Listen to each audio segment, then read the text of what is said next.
The great Indian saint Taimanavar also talks about the Atma residing inside a body in one of his Tamil verses.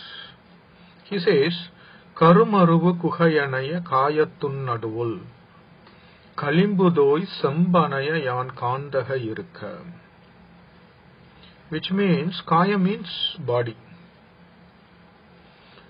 Kalimbudoism, when he says Kalimbudoism, he refers to Atma. He says, the Atma is inside the body. His Atma is inside a body. Karumaruvu kuhayanaya kayathun naduvul Kalimbudoi sambanaya yan kandaha irukka. நீ ஞான அனல் மூட்டியே கனிவு பெற உள்ளுருக்கி